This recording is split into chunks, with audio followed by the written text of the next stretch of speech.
Kita sampaikan kaitannya dengan persiapan musim kemarau. Memang seperti tahun-tahun sebelumnya, musim kemarau berdampak pada penurunan debit sumber air di PDAM Sleman.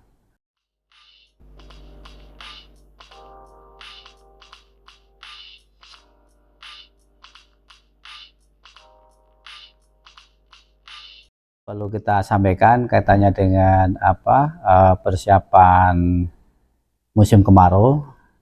Memang seperti tahun-tahun sebelumnya, musim kemarau berdampak pada penurunan debit sumber air di PDAM Sleman.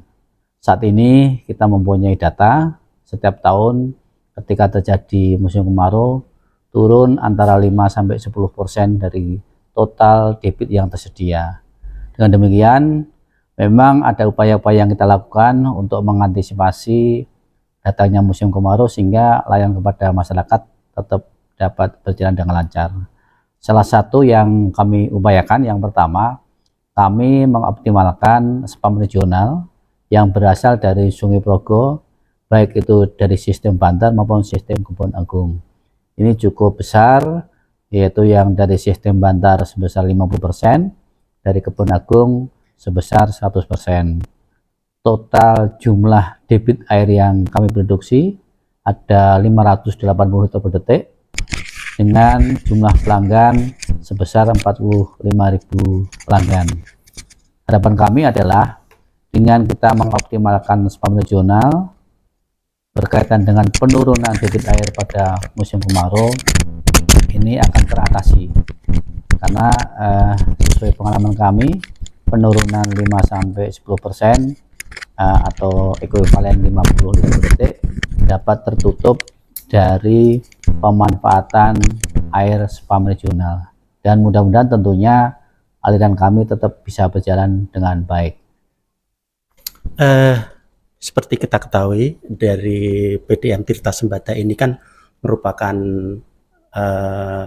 andalan dari Kabupaten Sleman. Itu sampai saat ini sejauh mana untuk mendorong PAD-nya di Kabupaten Sleman? Ya, baik. Jadi di dalam rangka kami mengembangkan sebagai badan usaha milik daerah, tentunya yang bergerak dalam bidang sosial dan ekonomi, kami tetap memperhatikan PAD yang akan kami serahkan kepada pemerintah daerah untuk mendukung dan memperlancar peningkatan PAD. Kami ada beberapa cara yang akan kita lakukan. Yang pertama, memang kita melakukan reklasifikasi pelanggan yang sudah berjalan. Harapan kita yang dulunya itu dari RT 1 menjadi RT 2, karena seiring dengan pembangunan dan perkembangan zaman sehingga mereka dalam sisi kemampuan sudah mampu, yang di indikatornya bisa kita lihat dari peningkatan mungkin luas bangunan, mungkin kepemilikan kendaraan, mungkin juga gaji. Jadi ini menjadi bagian juga dari pengamatan kami. Yang kedua, dalam rangka meningkatkan pendapatan, kami mempercepat penambahan sambungan rumah sehingga jumlah pelanggannya naik, artinya akses air bersih tetap berjalan dengan baik sesuai harapan dari PMD, dan dari sisi pendapatan juga bisa menaikkan. Nah, ini dua hal ini kita lakukan, dan alhamdulillah setiap tahun dividen atau setoran kepada PAD meningkat, dan kami berharap kepada semuanya saja mohon dukungannya sehingga di dalam kami melayani air bersih pada masyarakat tetap bisa berjalan dengan lancar. Satu lagi, Pak, kita tahu yang namanya air itu kan benar-benar menjadi sumber penghidupan. Kemudian kalau di Kabupaten Sleman ini pumpnya masih bisa dipakai air minum, Pak? Ya, jadi maksud saya begini, di daerah lain, daerah saya di Pekalongan, pumpnya itu hanya untuk mandi dan cuci gitu. Mungkin kalau di sini bagaimana? Ya. Terus kemudian ini, Pak, peran serta dari perusahaan air minum ini bagaimana menjaga kelestarian agar sumber air itu tetap tetap terjaga, mungkin reboisasi atau bagaimana, mungkin itu Pak. Oke, jadi perlu kami sampaikan memang ada dua hal penting yang kami lakukan.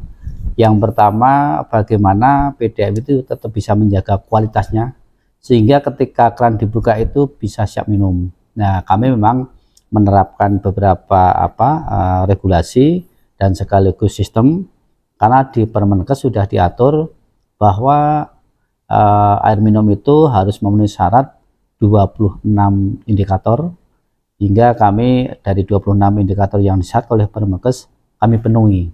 Tentu dengan terpenuhnya 26 parameter. Mungkin salah satu contoh bisa dilebutkan dari indikator itu Pak mungkin. Ya, salah satu indikatornya kan ada 26 itu, yang paling dominan adalah memang air minum itu harus bebas dari bakteriologi dan kimiawi. Ini yang paling penting menjadi garis bawah, karena kan itu merupakan dari bagian dari netralnya air sehingga bisa diminum. Jadi harus terbebas dari bakteriologi dan kimiawi. Ini yang di dalam parameter atau indikator di dalam Permenkes harus terpenuhi, sehingga kami memang tetap menjaga kualitas sebaik mungkin.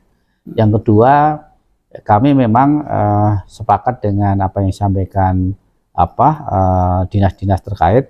Kami tetap menjaga lingkungan, artinya kita kerjasama dengan Dinas Lingkungan Hidup, bekerja sama dengan juga forum-forum, katanya forum dengan sumber daya air dan sebagainya.